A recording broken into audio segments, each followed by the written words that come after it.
नमस्कार.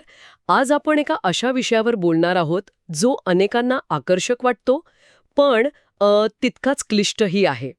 आपल्याकडे काही कागदपत्रे आहेत जी बायबलमधील एका मोठ्या घटनेबद्दल सांगतात, म्हणजे प्रभू येशूंच्या परत येण्याबद्दल. पण ही चर्चा केवळ घटनांच्या क्रमाबद्दल नाहीये. या स्रोतांनुसार हे सगळं एका वैश्विक न्यायालयीन खटल्यासारखं आहे. म्हणजे सैतानाने देवाच्या चारित्र्यावर एक आरोप लावलाय आणि पुनरागमनाच्या या सर्व घटना म्हणजे त्या आरोपाला दिलेलं उत्तर आहे. चला तर मग पाहूया हा खटला कसा उलगडतो. तुम्ही जो न्यायालयीन खटला हा शब्द वापरला ना, तो या स्रोतांच्या अगदी गाभ्याला स्पर्श करतो. आज आपलं ध्येय हेच आहे की या घटनाक्रमाच्या मागे दडलेला तो युक्तिवाद समजून घेणे. 7वा करणा वाजल्यापासून त्या 1000 वर्षांच्या राज्यापर्यंतच्या घटनांचा जो क्रम या कागदपत्रामध्ये मांडला आहे, तो केवळ एक टाईमलाईन नाही, तो देवाच्या न्यायाच्या बाजूने दिलेला एक सविस्तर पुरावा आहे असं म्हणता येईल. छान. चला तर मग थेट सुरुवात करूया. माझ्या मनात नेहमी एक चित्र असायचं की येशू परत येतील तेव्हा ते थेट पृथ्वीवर भव्यरित्या अवतरतील. पण या कागदपत्रानुसार ते तसं नाहीये. याची सुरुवात खूप वेगळ्या पद्धतीने होते. हो, ही एक सामान्य कल्पना आहे, पण या स्रोतांमध्ये पुनरागमनाचे 2 मुख्य टप्पे सांगितले आहेत. पहिला टप्पा म्हणजे थेट पृथ्वीवर आगमन नाही. 7वा करणा वाजल्यानंतर प्रभू येशू प्रथम हवेत प्रकट होतात आणि तिथेच थांबतात. जणू काही अंतिम कृतीच्या आधी एक महत्त्वपूर्ण विराम घेतला आहे. थांबतात म्हणजे ते कशाची तरी वाट पाहत असतात का? अगदी बरोबर. ते वाट पाहत असतात दुसऱ्या टप्प्याची, ज्याला या स्रोतांमध्ये पहिले पुनरुत्थान म्हटले आहे. या टप्प्यात जे देवाच्या आज्ञेसाठी आणि येशूंच्या साक्षीसाठी शहीद झाले आहेत, त्या साक्षीदारांना येशू हवेत आपल्याकडे बोलावून घेतात. अच्छा. आणि यातली नाट्यमय गोष्ट ही आहे की पृथ्वीवरील दुष्ट लोकसुद्धा हे दृश्य पाहतील आणि शोक करतील, कारण त्यांना कळेल की त्यांची संधी आता संपली आहे. ठीक आहे, म्हणजे चित्राचा एक भाग पूर्ण झाला. विश्वासू लोकांना सुरक्षित ठिकाणी नेण्यात आला आहे. पण त्याच वेळी पृथ्वीवर काय उलथापालथ सुरू असेल? जर सगळे संत निघून गेले असतील तर मग मागे उरलेल्या जगाचं काय होतं? इथेच कथानक एका गंभीर वळणावर येतं. जेव्हा येशू आणि पुनरुत्थित झालेले संत हवेत सुरक्षित असतात, तेव्हा पृथ्वीवर 7 पिढ्या पाठवल्या जातात. आणि या पिढ्या म्हणजे फक्त नैसर्गिक आपत्ती नाहीत. या स्रोतानुसार त्या देवाच्या न्यायाचे थेट प्रकटीकरण आहेत, ज्याचा परिणाम फक्त त्यांनाच भोगावा लागतो ज्यांनी श्वापदाची बाजू निवडली आहे. या कागदपत्रांमध्ये हे स्पष्ट आहे की त्यावेळी पृथ्वीवर केवळ दुष्ट लोकच शिल्लक राहिलेले असतील. यात खऱ्या पवित्र स्थानाचे प्रायश्चित्त असा एक उल्लेख आहे जो खूप गूढ वाटतो. त्याचा या घटनांशी काय संबंध आहे? हो, हा एक खूप खोल मुद्दा आहे. खरं पवित्र स्थान म्हणजे पृथ्वीवरचं मंदिर नाही, तर समजा स्वर्गातील देवाचं नियंत्रण केंद्र किंवा मुख्यालय. या स्रोतांनुसार येशू या स्वर्गीय पवित्र स्थानाची शुद्धी करतात. ही शुद्धी म्हणजे काय, तर देवाच्या न्यायाच्या प्रक्रियेला अंतिम रूप देणे. या काळात ते स्वतः कुठे असतील याबद्दल काही शक्यता वर्तवल्या आहेत. पवित्र स्थानात, सियोन पर्वतावर किंवा हवेत आपल्या संतांसोबत. पण या प्रायश्चित्ताचं वैशिष्ट्य काय आहे? माझ्यासाठी सर्वात आश्चर्यकारक गोष्ट ही आहे की हे प्रायश्चित्त पूर्ण होईपर्यंत त्या स्वर्गीय पवित्र स्थानात देवदूतांनाही प्रवेश नसतो. यावरून त्या घटनेचं गांभीर्य आणि पवित्रता लक्षात येते. अरे वा. हो, जणू काही विश्वाच्या इतिहासातील सर्वात महत्त्वाची न्यायालयीन प्रक्रिया सुरू आहे आणि निकाल लागेपर्यंत कुणालाही आत प्रवेश नाही. आणि ही प्रक्रिया सुरू होते ती शहीद झालेल्या साक्षीदारांच्या प्रार्थनांमुळे. त्यांच्या प्रार्थना धुकाप्रमाणे त्या पवित्र स्थानात जमा होतात आणि मगच ही शुद्धीकरणाची प्रक्रिया सुरू होते. वा. म्हणजे शहीदांच्या प्रार्थना या खटल्यातील एक महत्वाचा युक्तिवाद ठरतात. आता याच कागदपत्रांमध्ये 2 प्रकारच्या कापणीचं एक सुंदर रूपक वापरलं आहे. धान्याची कापणी आणि द्राक्षांची कापणी.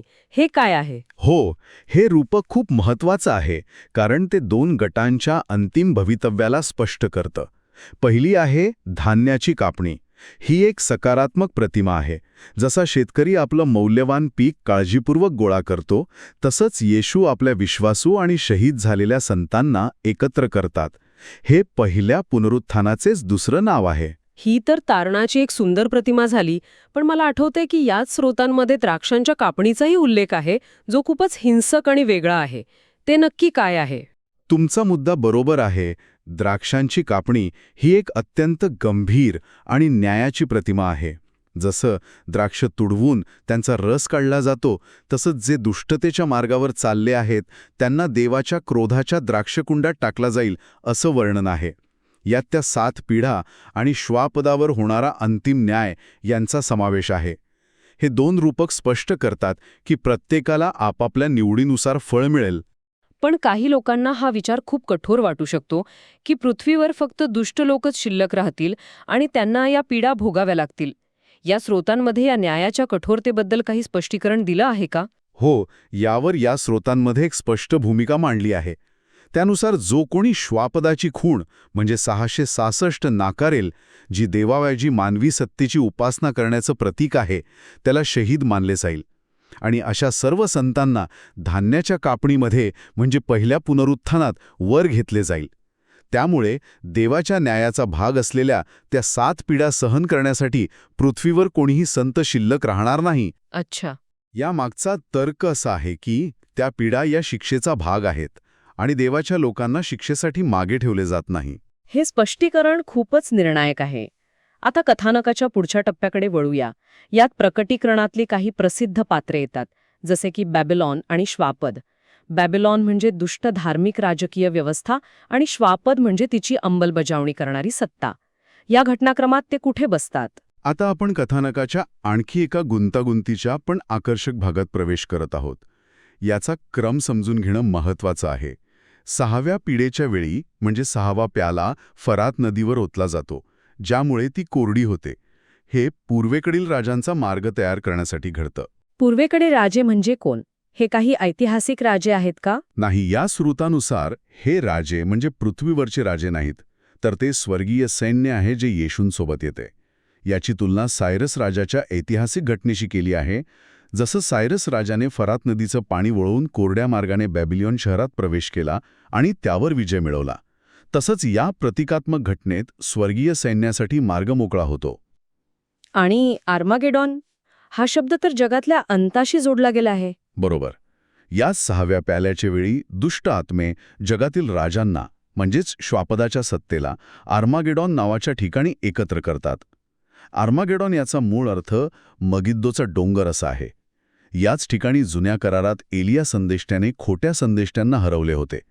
त्यामुळे हे ठिकाण एका अंतिम वैचारिक आणि आत्मिक संघर्षाचं प्रतीक आहे, मग ते प्रत्यक्ष ठिकाण असो वा नसो. ठीक आहे. म्हणजे एका बाजूला स्वर्गीय सैन्य तयार आहे आणि दुसऱ्या बाजूला श्वापदाचं सैन्य जमलं आहे. मग बॅबिलॉनचा नाश कसा होतो? इथेच एक अनपेक्षित वळण आहे. 7व्या प्याल्यामुळे बॅबिलॉन रूपी वेश्या कमजोर होते, पण तिचा नाश स्वर्गीय सैन्याच्या हातून होत नाही. गंमत अशी होते की ते लाल रंगाचे श्वापद आणि त्याची 10 शिंगे जे तिचेच साथीदार असतात, तेच तिच्यावर उलटतात, तिचा द्वेष करू लागतात आणि तिला जाळून टाकतात. थांबा. म्हणजे हे खलनायक आपापसातच लढून संपतात.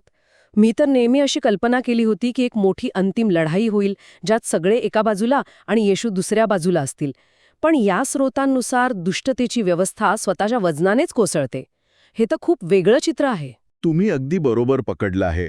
हाच या स्रोतांचा एक अत्यंत महत्त्वाचा आणि अनपेक्षित मुद्दा आहे. दुष्टतेमध्ये असलेली अंतर्गत विसंगती आणि स्वार्थच तिच्या नाशाला कारणीभूत ठरतो. क्रम असा आहे: पहिले पुनरुत्थान, त्यानंतर 7 पिढा, 6व्या प्याल्याच्या वेळी आर्मागेडॉनसाठी सैन्य जमणे, 7व्या प्याल्याने बॅबिलॉन कमजोर होऊन श्वापदाकडून तिचा नाश होणे. आणि या सर्व घटनांनंतर सरतेशेवटी येशू पृथ्वीवर उतरून त्या श्वापदाच्या सैन्याचा न्याय करतात. आधी अंतर्गत कलह आणि मग अंतिम न्याय. तर ह्या सगळ्या नाट्यमय घटनांमागे मूळ उद्देश काय आहे? या कागदपत्रांनुसार याचा अर्थ काय? केवळ शिक्षा आणि नाश हाच उद्देश आहे का? नाही, मुळीच नाही. आता आपण त्या मूळ मुद्द्यावर येतो, जो आपण सुरुवातीला न्यायालयीन खटला म्हटलं होतं. या सगळ्या घटनांमागे एक खोल थिओलॉजी आहे. याचा मुख्य उद्देश देवाला निर्दोष सिद्ध करणे हा आहे. ह्या स्रोतांनुसार सैतानाचा मुख्य दावा असा आहे की देवाच्या आज्ञा पाळणे मानवासाठी अशक्य आहे, आणि जर त्या अशक्य असतील तर त्या आज्ञांच्या आधारे न्याय करणारा देव एक अन्यायी आणि क्रूर न्यायाधीश ठरतो. अच्छा, म्हणजे हा केवळ मानव आणि सैतान यांच्यातील संघर्ष नाही, तर देवाच्या चारित्र्यावर लावलेल्या आरोपाचं हे उत्तर आहे. आणि इथेच शहीदांची भूमिका महत्वाची ठरते. बरोबर? अगदी बरोबर. शहीद झालेले संत हे केवळ बळी नाहीत, तर ते या खटल्यातील मुख्य साक्षीदार आहेत. ते मृत्यूला सामोरे जाऊनही देवाच्या आज्ञा पाळतात. ते आपल्या कृतीतून हे सिद्ध करतात की देवावर प्रेम असेल तर त्याच्या आज्ञा पाळणे शक्य आहे. असं करून ते सैतानाचा दावा कायमचा खोटा ठरवतात. त्यांचं पुनरुत्थान हाच देवाच्या आज्ञांच्या सत्यतेचा आणि देवाच्या न्यायाच्या योग्यतेचा अंतिम पुरावा ठरतो. म्हणजे ते शहीद केवळ पीडित नाहीत, तर ते देवाच्या बाजूने लढणारे योद्धे आहेत, जे आपल्या निष्ठेने हा खटला जिंकतात. होय. आणि यामुळे केवळ मानवासाठीच नाही, तर देवदूत आणि इतर प्राणीमात्रांची इच्छाशक्तीसुद्धा पूर्ण होते. ज्यांनी देवाला निवडले आहे ते त्यांच्या निर्णयाच स्थिर होतात, आणि ज्यांनी त्यांना नाकारले त्यांना न्यायासाठी वेगळे केले जाते. या घटनेनंतर नीतिमान देवदूतांसाठी पाप करण्याची शक्यताच उरत नाही, कारण त्यांनी सत्य त्याच्या अंतिम स्वरूपात पाहिलेले असते आणि देवाचे चारित्र्य निर्दोष आहे हे सिद्ध झालेले असते. या स्रोतांमध्ये एक सुंदर रूपक कथाही वापरली आहे, जी हा सगळा गुंतागुंतीचा विषय सोपा करून सांगते. हो, ही रूपक कथा या वैश्विक संघर्षाचं सार सांगते. यात एक वर आहे जो येशूचं प्रतीक आहे. तो एका वधूला, जी चर्चचं प्रतीक आहे, एका गुलामांच्या व्यापाऱ्याच्या तावडीतून सोडवतो.